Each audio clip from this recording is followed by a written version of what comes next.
வணக்கம். இன்னைக்கு தாவேக்கா தன்னோட பெரும்பான்மையை நிரூபிக்க வேண்டியதா இருந்துச்சு. இன்னைக்கு நிரூபிச்சாங்களா என்னன்னு கேட்டிங்கன்னா, நிரூபிச்சுட்டாங்க. அதுவும் 120 சீட்டு இல்ல, 144 சீட்டோட இன்னைக்கு தாவேக்கா தன்னோட பெரும்பான்மையை நிரூபிச்சிருக்காங்க. 144 எப்படி வந்துச்சு அப்படின்னு கேட்டிங்கன்னா, ஏடிஎம்கே 2ஆ பிளவுபட்டிருக்கிறது உங்க எல்லாருக்குமே தெரியும்னு நினைக்கிறேன்.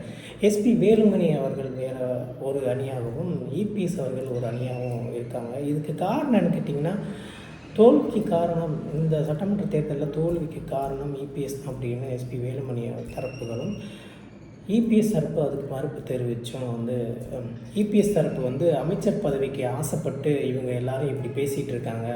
ஏன்னா தாவேக்காலேருந்து அமைச்சர் பதவி தரோம், பெரிய பெரிய போஸ்டிங் தரோம் அப்படின்னு சொல்லிட்டு சொன்னதால் இவங்க எல்லாருமே அங்கே போகிறதுக்காக இப்படி ஒரு குற்றச்சாட்டை வைக்கிறாங்க அப்படின்னு சொல்லி இபிஎஸ் தரப்பு தெரிவிச்சிருந்தார். ஏடிஎம்கே இப்படி சண்டை போட்டுட்ருக்கிறது கண்டிப்பாக அந்த கட்சிக்கு நல்லது கிடையாது. அந்த கட்சி இல்லாமல் போகிறதுக்கான அதிக சாத்தியங்கள் இங்கே நடந்துகிட்ருக்கு அப்படின்றது தான் நம்ம சொல்லணும். அண்ட் இன்றைக்கி சட்டப்பேரவையில் 144 எம்எல்ஏக்களோட ஆதரவு பெற்று தாவேக்கா ஆட்சியை கண்டினியூ பண்ணுறாங்க அப்படின்னு தான் சொல்லணும்.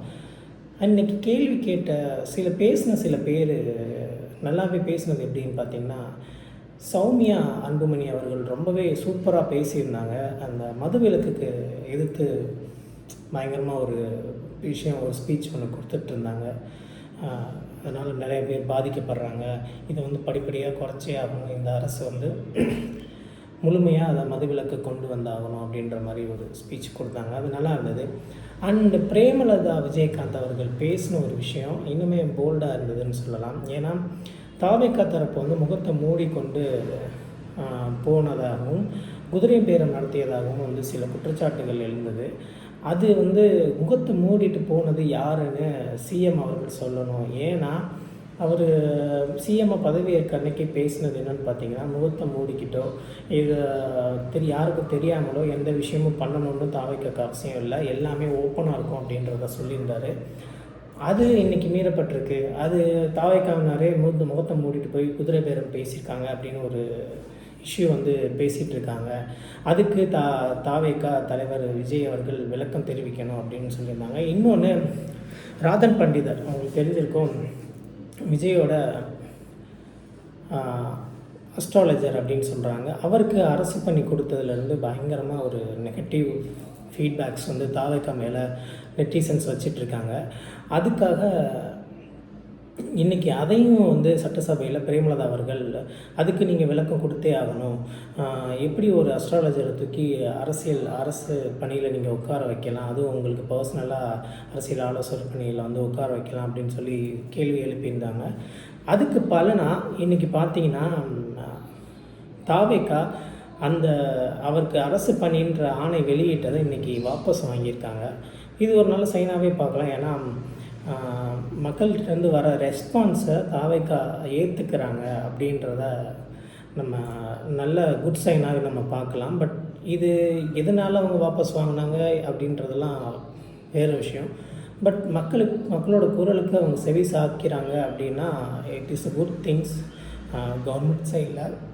அண்டு உதயநிதி ஸ்டாலின் அவர்கள் பேசினார், நிறைய விமர்சனங்களை முன் வச்சார் தாவேக்காக்கு ஆப்னண்ட்டாக. மாற்றம் வேணும்னு நிறையா பண்ணிங்க, பட் ஆனால் மாற்றம் வேணும் ஊழல் இல்லாத ஆட்சி தரேன்னு சொல்லிட்டு ஊழல் செஞ்ச நிறையா எம்எல்ஏக்கள் முன்னாள் அமைச்சர்களை தூக்கி நீங்கள் ஆதரவு பெற்று உங்கள் கட்சியில் சேர்க்க ட்ரை பண்ணிகிட்ருக்கீங்க. இப்போ மக்கள் எல்லாமே சோசியல் மீடியாவில் என்ன பேசிகிட்டு இருக்காங்கன்னா, ஊழல் இல்லாத ஆட்சி தரேன்னு ஊழல்வாதிகள் எல்லாம் சேர்த்து வச்சுருக்கீங்க, எப்படி நீங்கள் ஊழல் இல்லாத ஆட்சி பண்ண போகிறீங்க அப்படின்னு கேள்வி கேட்குறாங்க. மக்கள் எல்லாம் அதிருப்தியில் இருக்காங்க அப்படின்னு ஒரு குற்றச்சாட்டுகளை எதிர்க்கட்சி தலைவர் உதயநிதி ஸ்டாலின் அவர்கள் முன் வச்சார். அண்ட் அது உண்மையும் கூட தான். ஏன்னா எல்லாருக்குமே இருக்குது. இப்போ ஃபார் எக்ஸாம்பிள் எங்கள் ஊர்லலாம் பார்த்திங்கன்னா ஒரு விஷயம் நடந்துகிட்ருக்கு. முன்னாடி யங்ஸ்டர்ஸ் தான் விஜய்க்காக ஓட் பண்ணது நீங்கள் பூத்தில் கூட பார்த்துருப்பீங்க, வெறும் யங்ஸ்டர்ஸ் தான் இருந்தாங்க. பட் ஆஃப்டர் எலெக்ஷன் இங்கே நிறைய போஸ்டர்ஸ், நிறைய கட்சி இதெல்லாம் பார்க்குறேன், பெரிய பெரிய ஆளுங்களாம் இருக்காங்க. ஸோ இது குட் சைனாக என்னென்னு பார்த்தீங்கன்னா, கண்டிப்பாக என்னை பொறுத்த வரைக்கும் கிடையாது. ஏன்னா இளைஞரோட எழுச்சிக்கும் இளைஞரோட ஒரு ஆர்வத்துக்காண்டி தான் நிறைய பேர் வந்து தாவேக்காக்கு ஓட் பண்ணது. பட் இப்போது அது கை மாறிடுமோ அப்படின்னு ஒரு பயம் இருக்குது. என்ன தான் சிஎம் விஜய் அவர்கள் ஸ்ட்ரிக்டாக இருப்பேன், நான் வந்து ஊழல் பண்ண விட மாட்டேன் அப்படின்னு சொன்னாலும், பட் கிரவுண்ட் லெவலில் கண்காணிக்கிறது ரொம்ப பெரிய டாஸ்க்கு.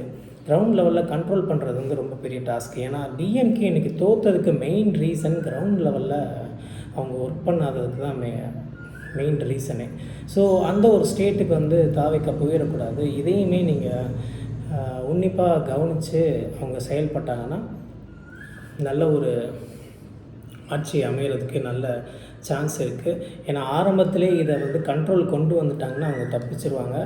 இல்லை அப்படின்னா நல்லா மாட்டிக்கிட்டு இங்கிட்டும் நவர முடியாமல் அங்கிட்டும் நவர முடியாமல் ஆகி போயிடும். ஸோ இதுதான் இன்றைக்கி நடந்த விஷயங்கள். மேலும் அடுத்தடுத்து என்ன நடக்குது, சில முக்கியமான விஷயங்களை பேசலாம். நன்றி, வணக்கம்.